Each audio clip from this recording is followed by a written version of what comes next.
제가 이렇게 저렇게 이제 그 집회 사역을 많이 하게 되는데요. 오늘 걸어서 왔습니다. 집이 이 동네라서요. 이런 집회 자주 있으면 좋을 것 같습니다. 제가 어디 사냐면 119 있는 바로 그 맞은편에 그 주상복합에 살고 있거든요. 이사를 12월 27일 날 했어요. 그래서 혹시 만나시면 그냥 모른 척하고 지나가시면 더 감사하겠습니다. 네. 여기 교회에 있을 거라고는 생각을 못했고요. 여러분 도시를 보면 그런 특징이 있잖아요. 이 신도시들의 특징이 어떤 거냐면 두 얼굴이 있는 것 같아요. 낮의 얼굴과 밤의 얼굴이 우리의 현 시대를 보여주는 메타포 같아요. 단면 같다는 생각이 듭니다. 어떻게 보면은 굉장히 이성적이고 굉장히 발달되어 있고 편의적이지만 밤이 되면 참 더러운 문화들이 얼마나 깊숙이 있습니까? 아무리 애들한테 안 보여주려고 해도 가만히만 있어도 참 무서운 곳이 되잖아요. 보면 참 여기에 교회가 있다는 것이 저는 그 생각이 들어요. 이 교회의 이 지정학적 위치, 부동산적 의미 자체가 굉장히 선교적이라는 생각이 들어요. 우리가 그런 세상을 살고 있습니다. 정말 극도로 위험하고 어렵고 분란하기 참 분별이 안 되는 시대 속에 살아가면서 우리 참 다음 세대를 보면서 이런 마음이 들잖아요. 얘들이 왜 이럴까? 동시에 우리가 좀 입장을 한번 바꿔보면 어떨까요? 굉장히 힘들고 어려운 순간들을 살아가거든요. 제가 사실 오늘 오후에 대구에 있는 한 학교에 설교를 하러 갔습니다. 정말 늘 채플 설교할 때마다 이제 그만해야지, 은퇴해야지 이 생각을 늘 하거든요. 왜 그러냐면 설교자들의 마지막 막장 이 아우지 같은 곳이 채플 설교입니다. 이게 사람이 할 것이 못 되죠. 오늘이 올해 들어서 가장 더운 날이었고요. 대구는 여러분들 알다시피 대프리카라고 그러지 않습니까? 대구 플러스 아프리카. 근데 아프리카 친구들이 그 얘기를 하더라고요. 이렇게 덥진 않다 아프리카가. 여러분 뭐 케냐 나이로비나 이런 곳은요 우리나라 이제 초가을 날씨래요. 이렇게 더운 곳이 몇 군데 없답니다. 우리가 생각할 때 되게 더워가지고 사람들이 까만 줄 아는데 그게 아니고 아프리카 친구들이 항변을 하더라고요. 이렇게 덥진 않다고. 습도가 높아서 그런 거죠. 근데 그 학교가 역사가 오래돼가지고요 체육관에 1학년, 2학년, 3학년을 모아놨는데 더 놀라운 사실이 뭔지 아십니까? 에어컨이 없었습니다. 그러니까 이제 육박전이죠. 애들은 개떼같이 떠들지요. 그냥 뭐 조용히 해라도 뭐 답이 없어요. 요즘 학교는 감당이 안 되고요. 그런 훈련이 안 되다 보니까 정말 하면서도 마음이 막 너무너무 지치는데 제 앞에 이제 한 찬양사역자가 와서 찬양만 안 부르고 일반 대중가요를 불러줬어요. 그 중에 한 노래가 이하이라고 하는 친구가 불렀던 한숨이라는 노래가 있습니다. 샤이니에 있었던 종현이라는 친구가 참 천재 같은 친구인데 참 예수 믿는 친구인데 참 안타까운 선택을 했잖아요. 그러면 참 마음이 아픈데 이 가사를 한번 보면요 어떻게 이 젊은 친구가 이런 인생의 무게를 참 무겁게 살았구나 이 생각이 참 들더라고요. 너무 어린 나이에 집중을 받고 하면서 마음의 영혼의 공황장애를 앓고 살아가는 거죠. 전 요즘 우리 청소년들을 보면서 제가 그런 생각 참 많이 하거든요. 잘하고 싶지 않은 애가 누가 있겠어요. 잘하고 싶지요. 부모님들이 이걸 안 믿으시는데요. 우리 집에만 안 그런 것 같다는 생각이 들잖아요. 뭐 어떤 집에 갔더니 뭐 공부만 한다더라. 뭐 애가 너무 공부를 해서 엄마가 두꺼비 잽을 내렸다라고 하는 전설 같은 얘기를 하잖아요. 문제는 뭐냐면 걔가 어딘가 있는데 우리 집에는 없다는 겁니다. 오늘도 보니까요 그 체육관은 더운데 한 학생이 문제집을 풀고 있더라고요. 앉아가지고 우아가 아니라 여러분 걔를 보면서 우아하시면 수준이 낮은 거예요. 환상이 보이지 않으세요? 계속 공부만 할래 하거든요. 걔는 주님 오실 때까지. 돈을 못 벌어요. 그런 애들은 계속 공부를 합니다. 길게 보셔야 됩니다. 여러분 인생이라는 게 전반전이 있고 후반전이 있거든요. 근데 보면서 열심히 해라라고 하는 게 통하는 시대가 있었어요. 열심히 하면 되는 시대가 있었는데 참 앞으로는 전망이 안 보이는 시대거든요. 제가 대학교 90학번입니다. 1990년도에 대학을 들어갔는데요. 제 사촌 형님이 83학번이세요. 그때만 해도 대학 들어가면 먹고 사는 거 별로 지장 없었습니다. 저 형님이 참 전설 같은 얘기가 있는데 고려대학교 영문과를 갔어요. 그 당시만 해도 이제 법대 그 다음으로 인기 있었던 곳이 영문과였죠. 근데 이제 코롱 상사가 만들어지고 난 다음에 뭐 새로운 상사가 만들어지면 대기업을 가려고 하지 그런데 잘 안 가려고 하니까요. 교수님들한테 거마비 드리고 돈 한 푼 들여가지고 10분 20분 시간 내가지고 학생들한테 막 얘기를 한 거예요. 저희 형님이 3학년 2학기 때 취업이 됐어요. 갑자기 어떤 분이 들어오더니 남자분들 오른손 한번 들어보라고 그래요. 오른손을 드니까 합격이라고. 물론 이게 이제 좀 극단적인 예이긴 한데요. 그렇게 이제 취업 생활이 시작되기도 하고 이랬었거든요.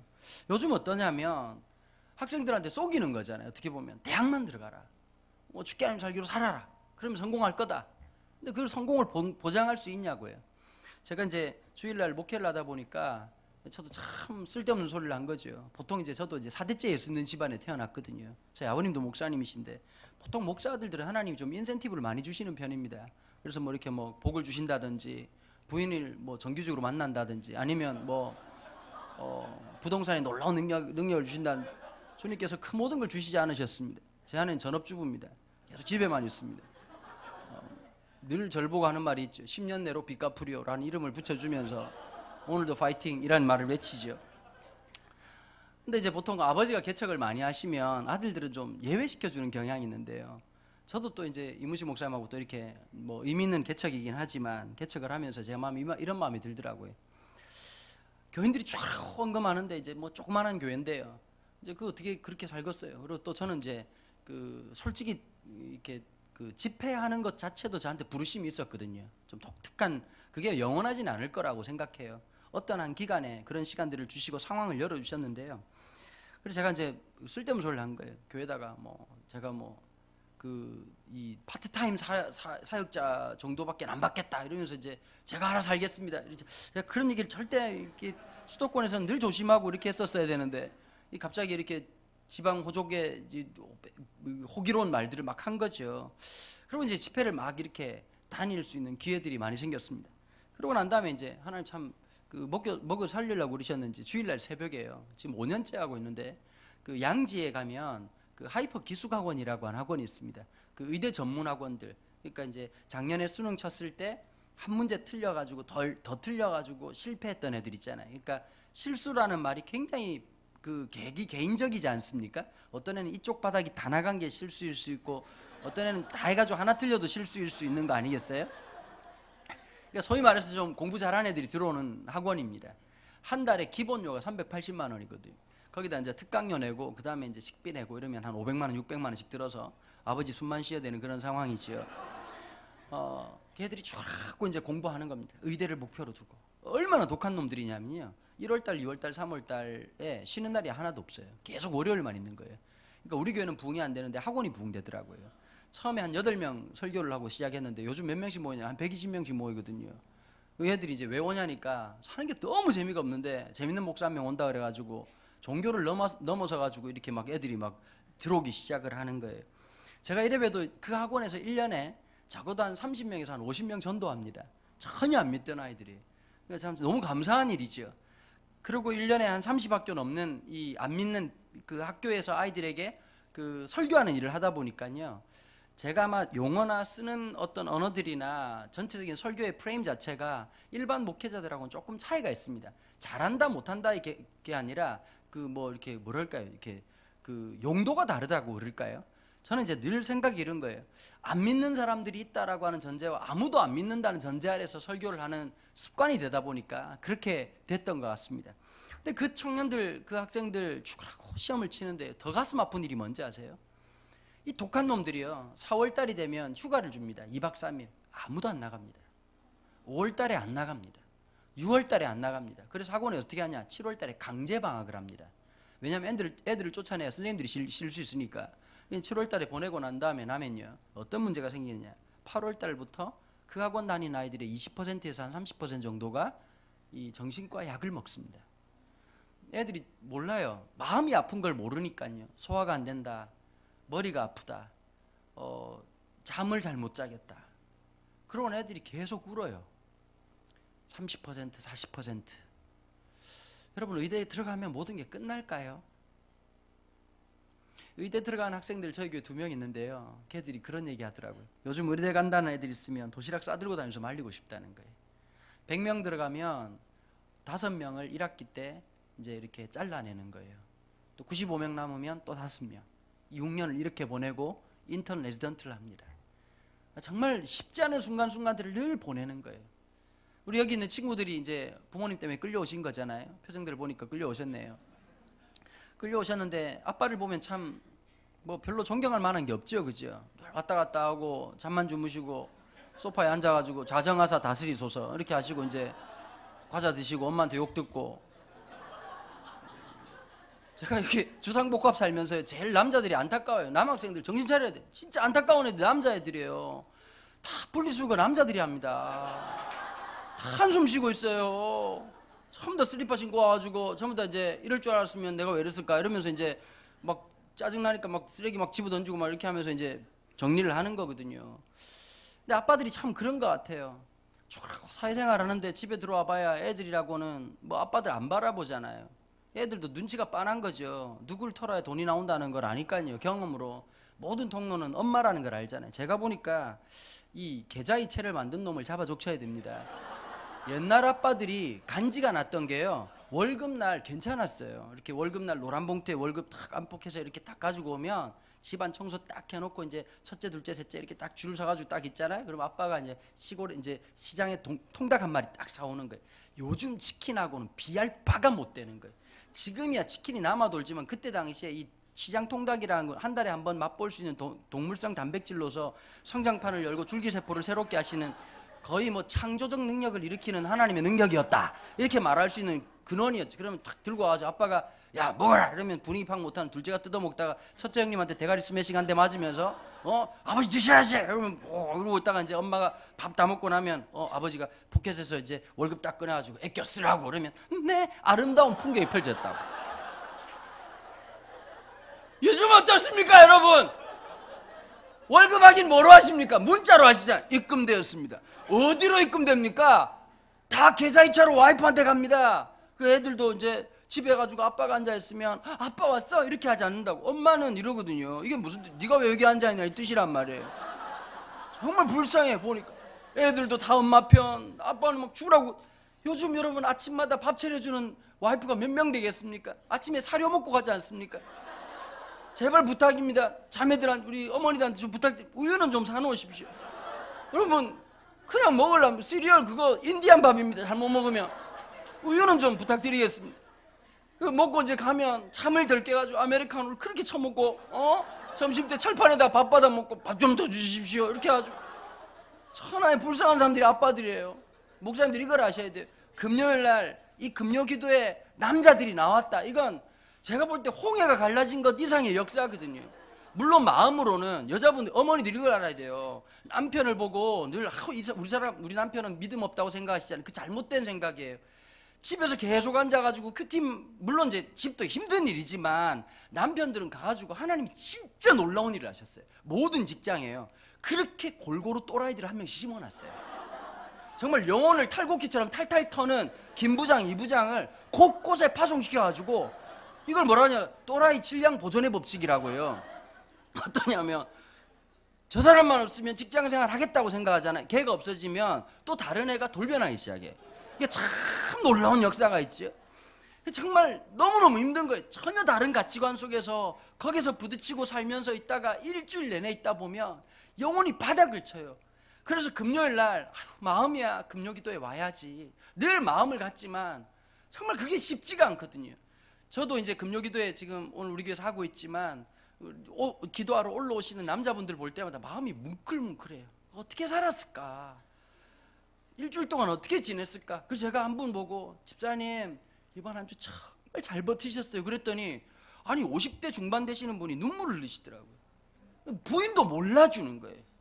누군가가 너무 우리 다가 울고 싶은 마음들이 있고 어려운 마음들이 있잖아요. 누구에게나 있거든. 여기 있는 우리 청소년들도 마찬가지고 초등학생들한테 물어보세요. 인생이 힘들다고 그러지. 다 사는 게 힘들고 옆에 있는 또라이 같은 애 때문에 힘들다 그러고 담임 바꿔주세요. 뭐 별소리 다 하면서 힘들단 말이에요. 세상은 다 그런 거 아니겠어요? 여러분 5월달 정말 수고하셨습니다. 5월달을 누가 만들었을까요? 어버이날, 어린이날 거의 다 우리 집 애들 2명 다 5월달에 태어났어요. 재앙입니다. 재앙. 당뇨병 걸릴 판입니다. 매일같이 케이크를 처먹으면서. 여러분 이거 하나만 아셔야 돼요. 각자 각 시대에 감당해야 될 고난과 어려움이 있다는 거예요. 다니엘서 보통 설교하다 보면 그렇잖아요. 목회 이제 교회 버전이 있고 실제 버전이 있거든요. 보통 1장 8절 뭐 해석할 때 다니엘은 뜻을 정했다. 그리고 하나님이 지혜를 주시고 막 그렇게 해서 남들보다 10배나 모든 지식을 다 하셨다. 이게 교회 버전입니다. 여러분 우리 친구들 한번 들어보세요. 이게 말이 맞냐고. 학교에서 급식을 줬는데 안 처먹겠다고 한 거예요. 그럼 교장선생님이 뭐라고? 처먹으라고 새끼야. 밥 먹으라고. 거지 같은 새끼 아주 그냥 어디 와가지고 그냥 학교에서 나라에서 그냥 밥 주는 거 지금 다 처먹지 않아요. 썰어놓은 새끼 아주 그냥 이렇게 말을 하는데 아닙니다. 저는 신앙을 위해서 먹지 못하겠습니다. 여러분 학교에 소문 났을까요? 안 났을까요? 야 들었니? 저 또라이 같은 놈이로 밥을 안 처먹는데 물 처먹고 풀 처먹는데 그리고 별명도 생겼을 거 워터맨 이러면서 막 계속 물 처먹다가 얼마나 욕을 들었겠어요. 열흘 동안 3학년 졸업하는 내내 욕 들었을 거라고. 여러분 한국 사람들의 특징이 하나 있더라고요. 성경을 볼 때 리얼로 안 보고 판타지로 보는 거예요. 항상 보면서 리얼로 보지 않고 갑자기 이런 거예요. 뭐 요셉이 꿈을 꿨더니 총리가 됐습니다. 이건 중간 생략이 너무 심한 거 아닙니까? 그러니까 뭐가 해석이 안 될까요? 오늘 내가 살아가는 고난과 역경과 일상이라고 하는 게 해석이 안 된단 말이에요. 신앙에서 제일 중요한 것 뭘까요? 일상에 대한 재해석입니다. 내가 왜 여기를 가야 되는지. 우리 아들 녀석이 중학교 2학년입니다. 금은소따는 중학교 2학년입니다. 정말 요즘 가끔씩 보면서 걔를 보면서 무슨 마음이지? 아 이래서 아브라함이 이삭을 죽이려고 했구나 이 생각이 듭니다. 충분히 공감이 됩니다. 그 할아버지 120살 넘은 할아버지가 산에 올라갔다는 건 죽음을 무릅썼다는 거야. 올라가가지고 이삭 목을 잡고 죽이려고 하는 걸로 봐. 물론 하나님 명령이 있었지만 여러분 명령이 있다고 그냥 되지는 않거든요. 받은 열이 있기 때문에 이게 합성이 돼가지고 나타난 놀라운 역사거든요. 말을 해도 얼마나 믿게 하는지요. 저보고 그러거든요. 목사님 청년 전문가니까 목사님 애 너무 잘 기를 것 같다. 여러분 천만의 말씀. 저도 지불해야 될 대가가 다 있습니다. 요즘 말을 안 야 빨리 씻어라. 그러면 아빠 이것만 하다가 좀 씻을게요. 이러면 얼마나 좋아요. 왜요?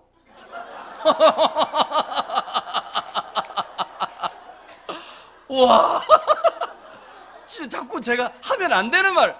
야 너 진짜 시대를 잘 만났다. 네 할아버지를 만났으면 넌 바로 주님을 만나는 거다. 저희 아버지가 해병대 161기거든요 모든 숟가락과 젓가락 끝선이 맞아야 되고 수건의 끝선이 오와 열이 맞아야 돼요. 그걸 여러분 밥 먹다가 숟가락으로 대가리 맞아 보셨습니까?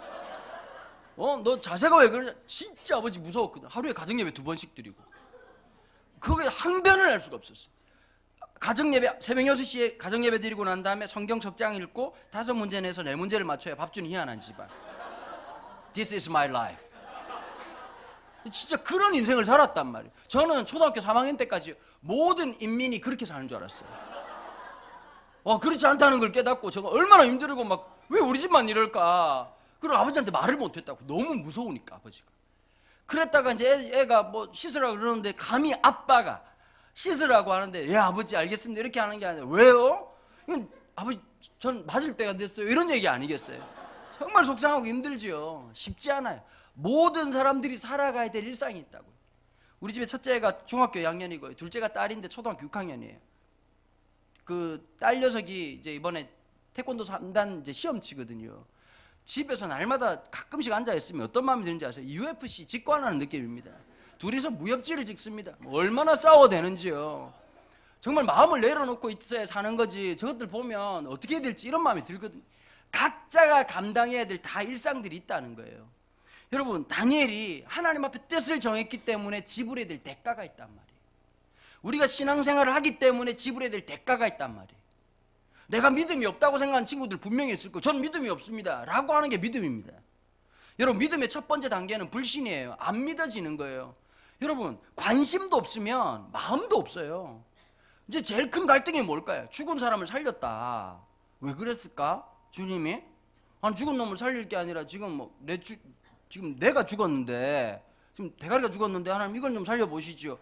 다른 게 기적이 필요 없어요. 홍해가 갈라지는 게 아니라 지금 다른 걸 고쳐달라는 게 아니라 지금 아픈 얼굴을 좀 고쳐달라는 거 아니겠어요? 좀 새롭게 해달라. 이게 말을 못 알아들으시네요. 마음이 상한 게 아니라 얼굴이 상한 자를 고치시는 주님, 역사하시고 허벅지에 있는 지방을 뽑으시는 하나님, 이런 분이 필요한데 애들 입장에서 기가 막힌 거예요. 아니 좀 예수를 믿으려고 하면 남다른 은혜와 좀 은사를 주시면 좋잖아요. 한 번 봤더니 넌 어떻게 만점 받았니? 어떻게 1등을 했어? 아니 다 하나님이 하신 거지. 한 번 봤는데 기억나게 하시는 하나님 영접하기를 바란다 이러면서 말하면 얼마나 좋겠습니까? 영업하기도 좋고. 근데 진짜 안타까운 게 이런 거거든요. 부모님 이걸 아셔야 돼요. 애매하게 공부하면 성적이 떨어져요. 원래 안 하던 놈들은 여러분 이런 생각 하시잖아요. 부모님들이 목사님 우리 애는 진짜 공부에 대해서 이것만큼도 스트레스가 없어요. 시험 전날요? 진짜 휴대폰 쳐다보고 있는 여러분 그렇게 말씀하시면 안 됩니다. 걔들도 시험 칠 때 얼마나 고통스러운지 아십니까? 1번, 2번, 3번, 4번 그 어디에 있을 것이라고 하는 확신을 가지고 찾아 헤매는 이 콜럼버스적 이 갈등과 탐험심 1번일까 2번일까 3번일까 공부 좀 잘하는 애들은 확신이 있지만 얘들은 늘 불안이 있거든요. 보면. 1번을 찍으면 2번이 웃고 있고 3번이 웃고 있는 계속 기도하고 하나님 3번입니까 4번입니까 정답은 1번인데 아무 의미 없는 고민과 갈등을 낳는다. 하나님 본 것마다 기억나게 해주세요. 주님도 감당 안 되는 기도를 하기 시작하죠. 정말 답 없거든요. 보면 아니 공부를 잘하든지 그렇지 않아요? 예체능을 잘하든지 정말 잘생기든지 여러분 이거 있잖아요. 화장이라는 것도 신학적 의미가 있거든요. 하나님의 미완성에 대한 인간의 완성적 노력 이게 화장이거든요. 하나님 눈은 여기까지였어요. 그러면서 하나님 미안하다 그때 너무 납품이 바빴다 사실은 만들다가 떨어뜨렸다 뭐 이러면서 이제 하나님의 공적 사과가 일어나는 어떤 순간 아니겠어요? 애들도 그런 거예요. 이쁘고 싶은 거예요. 엄마 아빠가 자꾸 그러잖아요. 생각이 없지 너 생각이 있어 없어? 생각이 없었던 건 엄마 아빠죠. 두 사람이 만나기 전에 이 유전자적 결과가 어떻게 날 거라는 거 한 번 정도는 생각을 하고 나왔어야 되는데 그냥 원초적으로 여보 사랑해 이러다가 이런 비참한 사태가 그리고 애들 보고 화이팅 아빠가 보기엔 이뻐요 이건 굉장히 주관적인 얘기거든요. 애들이 얼마나 가슴이 아프겠습니까? 그럼 예수를 믿는다면 엄청 잘생기거나 아니면 뭐 예체능을 엄청 잘하거나 공부를 엄청 잘하거나 이래야 되는데 교회는 누가 다니냐? 공부도 못하고 놀지도 못한 애매한 애들이 교회를 다닌단 말이에요. 이거 와가지고 착해요. 교회 다니는 애들은 칭찬해 줄 수 있는 게 딱 하나밖에 없어. 착하다. 그 이상 그 이하도 없어. 앉아라. 네. 앉고 일어나라. 먹어라. 예. 참고. 너 뭐 하고 싶니? 예? 네 꿈이 뭐야? 모르겠네요. 정말 애들이 답이 없어요. 여러분 여자애들은 좀 나아요. 여자애들은 그래도 좀 머리가 바닥바닥 남자애들 소망 여러분 아들 두신 부모님들에게 주님의 위로를 전합니다. 안 변합니다. 밥 처먹고 게임하고 잠자고 밥 처먹고 잠자고 게임하고 밥 처먹고 잠자고 게임 주님 오실 때까지 합니다. 대학 가면 달라지겠지. 밥 처먹고 잠자고 게임하고 밥 처먹고 잠자고 게임 너무 열받아서 국방부에 의뢰를 합니다. 군대 쳐보내지요. 그럼 갔다 오면 딱 하나 달라지면 밥 처먹고 잠자고 게임하고 밥 처먹고 잠자고 게임하고 예비군 훈련 가고 이거밖에 없습니다. 아들은 언제 변하느냐? 장가 가서 똥줄이 타야 변합니다. 변한 지 17년 됐습니다. 여러분 참 쉽지 않아요. 보면 사역을 한다는 것도 쉽지 않고 각자가 감당해야 되는 거. 그런데 여러분 저는 믿음의 첫 번째 단계가 그렇게 불신이 들더라고요. 아빠가 목사인데도 죽은 사람을 살려? 물이 변해서 포도주가 돼. 야 물이 H2O인데 무슨 물리적 화학적 변화를 통해서 포도주가 그럼 지금도 물 처먹다가 한두 명 얼굴이 빨개져가지고 어머 포도주가 됐어 이렇게 해야 되지. 아니 내가 딴 걸 원했나 공부 좀 잘하 제가 기도를 그렇게 했어요. 중학교 때 예전에는 여러분 그 수련회를 가잖아요. 그러면 전문 강사라는 게 없었어요. 교회 목사님 전사님 설교를 하시는 거예요. 시골교회 가가지고 목이 뜯기면서 있는데 설교를 잘하면 얼마나 좋겠어요. 우리 아버지가 설교를 하셨다고. 아버지가 설교를 하는데 호통 설교라고 여러분 새로운 장르를 만드신 분이에요. 똑바로 앉아! 말씀 들을 때 자세가 첫째로 주님을 사랑해야 되는 거예요. 3시간씩 설교. 내 마음으로 기도해. 주님 빨리 오셔야 되겠다고. 설교가 끝나든지 주님이 오시든지. 그리고 기도의 인도를 진짜 무서운 순간 그 순간 갑자기 오늘 이 밤에 이러고 불이 꺼지면서 기도를 하는데 시작하는 시간은 알지만 끝나는 시간을 모릅니다. 뭐 주로 기도를 해도 여러분 중학교 1학년 2학년 남자애들이 무슨 기도를 하겠냐고. 하나님 공부 좀 잘 뭐 할 얘기가 또 착해 또 따라해. 주여 삼창하라면 또 해. 주야 할 말이 없어요. 그 다음에 평소 때 기도한 건 밥 먹을 때 잘 처먹게 해주십시오. 잠잘 때 무서운 꿈 꾸지 않게. 그러니까 하나님 입장에서 보면 얘는 밥 처먹고 잠자는 것밖에 없는 거예요. 그 다음에 가끔씩 시험 칠 때 똥줄 타면 본 것마다 기억나게 없어. 이거 외에는 기도를 하는데 옆에 와가지고 기도를 하는데 2시간씩 3시간씩 하는 찬양도 지금처럼 이렇게 뭐 박진감 넘치는 찬양이 어디 있습니까? 전부 다 좀 우울한 찬양들, 피범벅 찬양들, 주님 가신 길, 십자가의 길. 그때 그 무리들이 예수님 못 박아. 전 중학교 2학년 때 예수님이 과다출혈로 돌아가신 줄 알았어요. 아니 진짜 막 어이가 없고 막 울어. 그 더 기가 막힌 건 옆에 누나가 울어요. 또 형들이 막 울어요. 그러면 아 울어야 되는구나. 슬픈 생각을 아무리 해도 눈물이 나지라. 그때 또 3박 4일씩 했거든요. 그 막 첫째 날 누나한테 물어봤어. 누나 어떻게 오냐니까 예수님을 생각. 둘째 날 예수님을 엄청 생각해. 그 아프겠다는 생각이 들지 눈물은 안 나. 와 십자가 우와 머리에 가시고 우와 이게 아프겠다는 생각에 눈물은 안 나. 셋째 날 결국 울었잖아요. 제가 왜 울었냐니까 울어야 되겠다는 생각을 하니까 모든 방법이 동원되더라고. 멀쩡하게 살아있는 우리 엄마가 죽었다 생각하니까 눈물이 나. 우리 엄마 관에 들어갔다 생각하면 울고 그러니까 옆에 있는 집사님이 아이고 우리 은도 은혜 받았다. 기도하면 공부 좀 잘하게 해달라, 집중력을 달라. 근데 그건 안 주시더라고. 보니까 아 진짜 너무 힘든 거예요. 그러니까 남들처럼 공부를 잘해야 되는데 저희 아버님이 오남 이녀의 넷째 아들로 태어나셨거든요. 집안에 좀 참 재수 없는 게 다 공부를 잘했어요. 학원 한 번 안 가고 뭐 이런 거 있잖아요. 뭐 명절 때 되면 분위기 아시죠? 큰엄마들이 뭐 이제 밥만 먹고 빨리 헤어지는 게 가족 공동체가 참 건강한데 밥 먹고 쓸데없는 얘기를 하잖아요. 어머 이번에 우리 첫째 뭐 은근이가 또 이번에 전교 1등 진짜 하나님 너무 감사하고 막 아시죠 무슨 느낌인지. 그러면 막 둘째 큰엄마가 형님 너무 좋으시겠다 그러고 저희도 이번에 정말 하나님 놀라운 우리 가족에게 주신 은혜인가. 가족에 줬는데 나는 왜 가족이 아닐까요? 점점 밀려오는데 우리 엄마 보고 이제 이러니까 동서 은도는 말도 잘하고 너무 똑똑하지? 이러는 우리 어머니는 예 잘합니다 이러면서 막 돌아온 내내 저주와 욕을 받는데 그럼에도 불구하고 명절에 왜 갔느냐. 여러분 추석은 좀 그냥 안 갈 수도 있는데 설날은 가야 되거든요. 채소 노동을 통한 자본의 극대화가 이루어지지 않아요. 잠시 허리를 숙임으로써 그 고난과 역경을 참으면 현찰이라고 하는 놀라운 결심을 있다는 거예요. 형제간이라는 게 딴 거 없어요. 친인척이라고 하는 게 주고받는 현찰을 통해서 우리가 혈연관계 속에 있다는 것을 확인하는 순간이잖아요. 늘 마음속에 이런 마음, 나는 왜 이럴까? 자존감이 바닥을 쳤었어요. 그러고 있던 내가 마음속에 들었던 게 성경을 보면 화가 나는 거예요. 아니 죽은 놈을 살렸다는 분이 뭐 하시냐는 거예요. 여러분 아이들한테 이런 거예요. 누구의 관정이 중요한 게 아니라 나에게 하나님 어디 있냐는 거예요. 아니 나도 좀 잘하고 싶다고. 얘들아 맞아 안 맞아? 그놈의 성격 때문에 딱 얘들 늘 성적표 나오면 막 고개 숙이고 있고 이거 6월절도 하루 이틀이지 막 맨날 얘들아 쉬워. 중학교 고등학교를 어떻게 졸업한 줄 아니? 망했다를 24번 하면 수고했다고 졸업장을 줘요. 중간고사 끝나고 망했다. 기말고사 끝나고 망했다. 망했다 24번 6, 4, 24 24번 하면 수고하셨습니다 졸업장을 준단 말이야. 그게 보통 수고가 아니잖아요. 학교에서의 수고, 엄마 아빠 눈에서 레이저 나오고 죽이려고 했던 타살의 흔적을 느꼈던 그 눈빛, 그 모든 걸 통과. 진짜 공부 한번 잘해가지고 그 말 좋다는 그 전교 1등 한번 해가지고 딱 엄마 부르는 거야. 성적표 나온다. 엄마 이리 와봐. 이제 안 들려? 빨리 오라고. 오고 아빠 이리 와. 아이씨 빨리 오라. 줄 맞춰. 경건한 마음으로 성적표를 받으세요. 엄마 공부는 내가 알아서 할 테니까 사람 먹을 수 있는 거 좀 만들어봐. 실험하지만 먹는 걸로 유기농이니 뭐니 이런 거 하지 말고 적당한 MSG를 통해서 처먹을 수 있는 거 만들라고. 아빠 징징대지 마. 김 부장 힘들다고 자꾸 울지 말고 화이팅. 알았지? 멋있어 안 멋있어? 그런데 그런 날이 없단 말이에요. 여러분 우리에게 어쩌면 나는 왜 이럴까 지금 몰라요. 친구들 이걸 알아야 돼요. 영원한 게 아니거든요. 부모님들도 이거 알아야 돼요. 이 녀석이 뭐가 될까? 걔가 뭐 됩니다. 늘 우리 마음속에 이런 거잖아요. 믿음을 가지세요. 딴 게 믿음이 아니라 하나님이 우리 아이를 창조하시고 목적과 뜻이 있다는 거예요. 내가 볼 때는 안 보이지만 소망이 안 보이지만 우리 아이를 통해서 이루실 일들이 있다는 거예요. 여러분 오늘 말씀을 보면요. 다니엘이 지금 나이가 많이 들었을 때예요.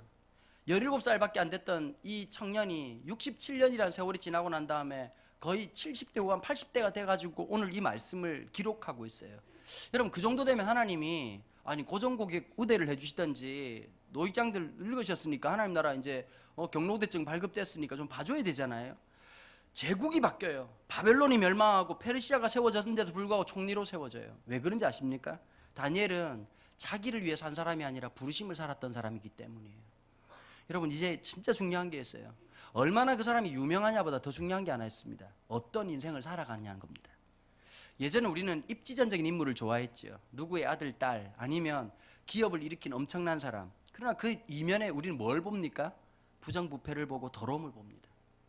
저는 이 시대가 정말 더 이렇게 하나님이 더 시대 가운데서 더 분명하고 명확하게 만드는 시대가 된 것 같아요. 여러분, 솔직히 저는 이제 청소년 사역을 하면서 말투를 들어보시면 알겠지만 지방 사람입니다. 물론 뭐 지방 사람들이 잘해요. 이찬수 목사님도 마찬가지고 지난번에 식사하는데 나보고 이러더라고요. 강 목사, 내가 이제 표준말이 좀 되고 있지? 이러더라고요. 그래, 정말 이분이 안타깝다. 여러분, 안 바뀌죠? 이찬수 목사님 표준말이 이런 거거든요. 여러분, 주님이 우리를 사랑하셔요. 오늘 이 밤에 우리의 마음을 만지셔서 새롭게 해주시기를 바랍니다. 그게 무슨 표준말입니까?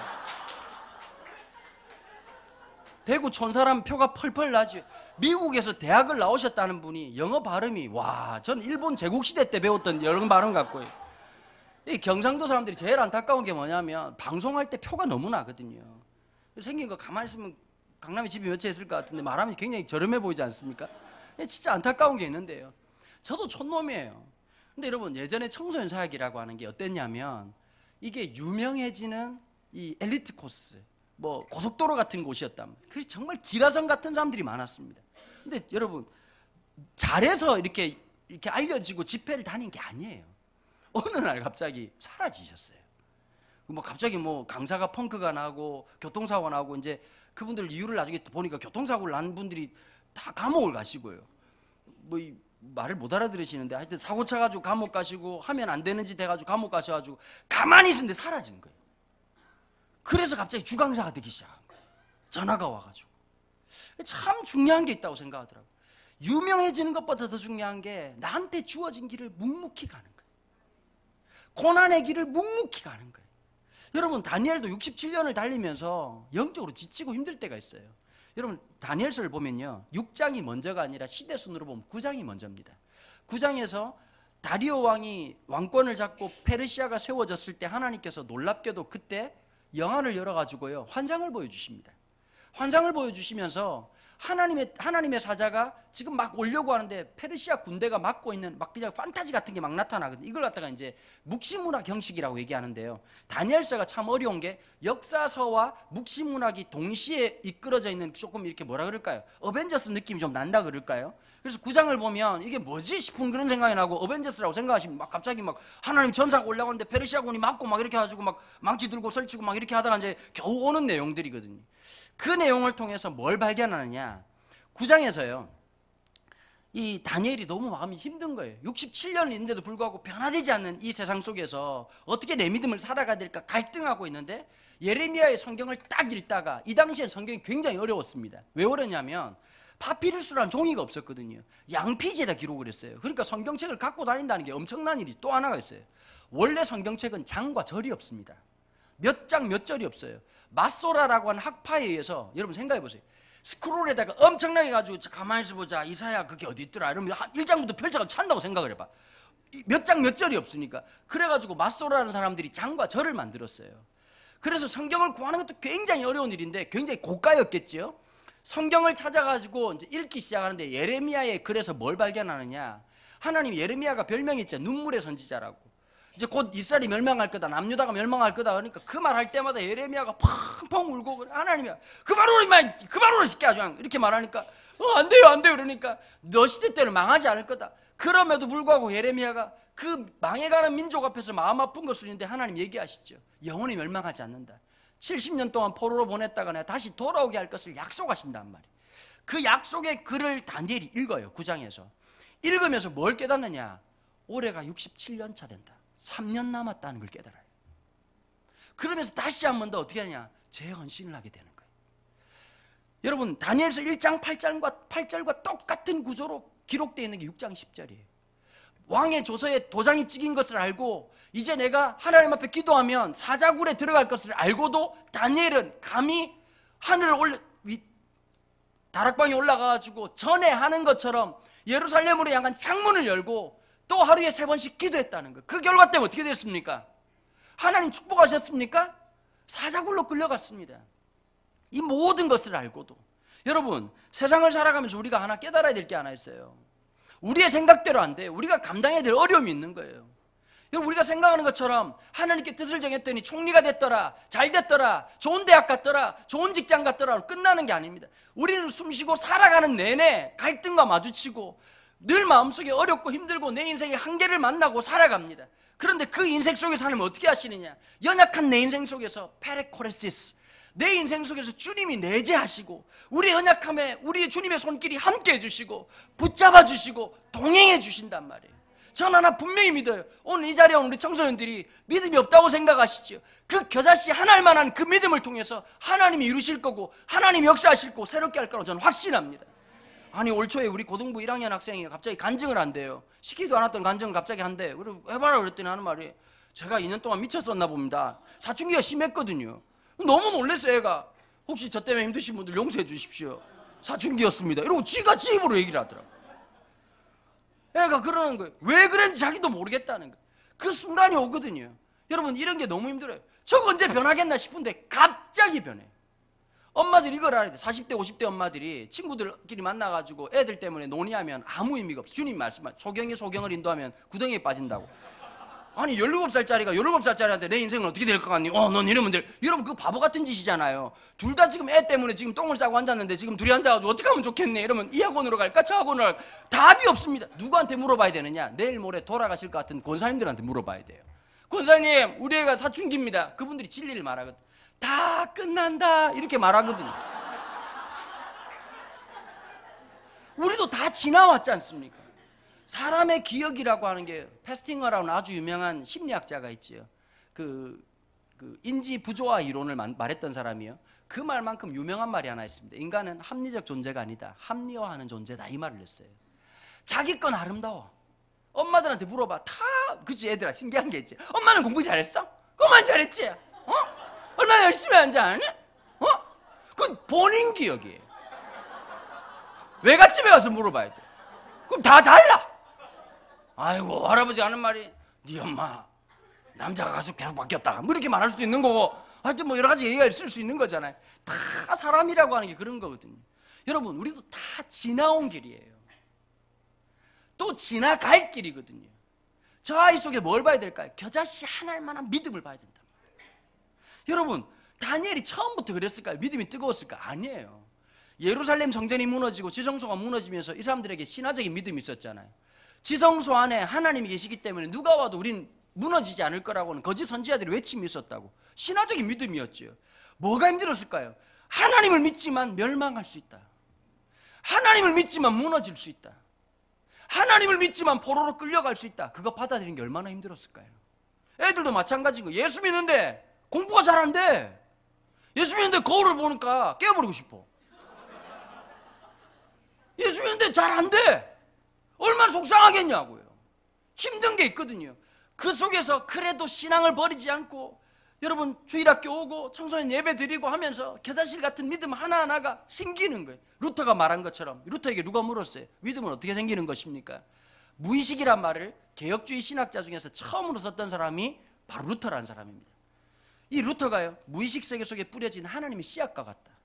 하나님의 때가 되면, 온타임이 되면 그 무의식에 있던 것이 의식으로 올라오고 내 죄가 깨달아지고 말씀을 깨닫게 되는 성령 하나님의 놀라운 은혜가 있다. 우린 그때를 기다려야 된다. 여러분, 우리가 다음 세대에게 복음을 전하고 될 수만 있다면 함께 예배를 드리고요. 좀 어렵지만 힘들지만 이렇게 잘하는 강사 불러가지고 계속 설교를 듣고 이렇게 하면, 죄송합니다, 사과드립니다. 하여튼 이렇게 하면서 어쨌든 함께 예배를 드리고 말씀을 듣고 하는 시간들을 통해서 겨자씨만한 하나만한 믿음이 자라가기 시작한단 말이에요. 주로 제일 재수없는 설교가 이런 거잖아요. 뭐 했더니 1등 했더라, 뭐 했더니 유명한 사람 됐더라, 누가 스타가 됐더라. 여러분, 저는 성경을 그렇게 말한다면 저는 정말 잘못 이해한다고 생각합니다. 안 유명할 수 있습니다. 안 알려질 수 있습니다. 그러나 하나님이 하늘의 별처럼 기억하는 사람들이 있습니다. 저희 집안에 목사가 30명이거든요. 그러니까 제가 아직까지 우리 가족 모임에서 공식적으로 식사기도 한번 해본 적이 없어요. 목사님들이 죽질 않아요. 자꾸 교인들이 홍삼 먹이고 이래가지고 죽다가 살고 막 돌아오고, 막 우리 큰아버지 말기암이라 그랬는데 완치됐다 그러고, 너무 충격적이에요. 여러분, 그런데요, 저희 가정에서 참 유명한 분, 우리나라 최초의 아프리카 선교사였던 강승삼 목사님, 저희 큰아버지시고, 지금 부산에서 풍성한 교회라고 해요. 김성곤 목사라고, 여러분 별로 관심도 없으시겠지만 그 형님이 제 사촌 형님이거든요. 집안에 괜찮은 사람들이 많아요. 그런데 거기에서 아무도 모르는 분이 한 분 계세요. 저희 할머니. 할머니 어머니 때부터 신앙이 시작됐거든요. 할머니가 그 신앙을 지키기 위해서 정말 주일마다 사투를 벌이셨어요. 할아버지가 안 믿는 분 만나가지고 주일마다 예배 갔다 오면 할머니 머리채를 뜯어가지고 집안을 개판으로 만들어 놓고, 저희 할아버님 몸무게 135kg에 유도 6단에다가 거구셨거든요. 씨름 장사 출신이셨단 말이에요. 여러분 기타 등등 말 안 해도 골치 아플 일이 한두 가지였겠어요. 그 순간순간을 기도로 버텨오신 거예요. 눈물로 버텨오신 거예요. 그분의 기도를 통해서요, 안 될 집안, 깨질 집안인데 여기에서 목사 30명이 나온 거예요. 하나님의 사람들이 나온 거예요. 사람들은 다른 사람들에게 주목할지 모르지만 누구도 모르는 이름 한 명, 저희 할머니. 그 할머니의 수고와 기도와 눈물과 헌신을 하나님 기억하셨어요. 참 너무너무 감사한 게 그건 거예요.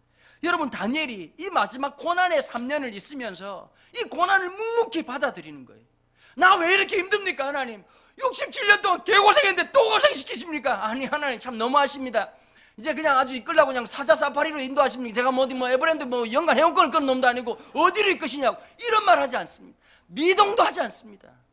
사람들은 난리가 나죠. 다니엘 처집어넣으려고, 다리오 왕은 건지려고 밤을 잠을 못 자고 음식도 먹지 않고.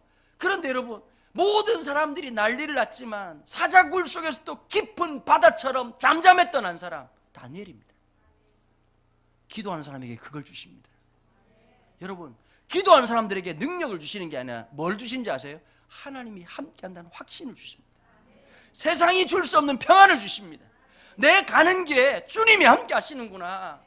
저 학교에 함께 하시는 것이 아니라 내가 있는 이 학교에 하나님 함께 하시는구나. 아무도 보지 않는 일상생활 속에서 주님의 눈이 함께 하시고 주님의 손이 함께 해주시는구나. 여러분 그게 기적 아니겠습니까?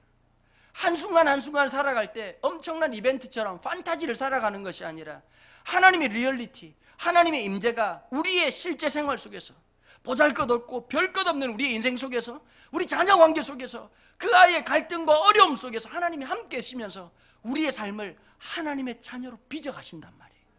페레코레시스, 우리의 삶에 내주하신 하나님의 영광, 함께 하신 그 하나님의 영광. 다니엘은 그걸 알았어요. 그 힘이 어디서 나왔을까요? 일상생활 속에서요. 하루에 3번씩 예루살렘을 향해서 기도했던, 늘 그랬던 것처럼의 거룩한 일상. 저는 우리 청소년들에게요 부탁하고 싶은 게 있어요. 골이 빠개져도 큐티는 하세요.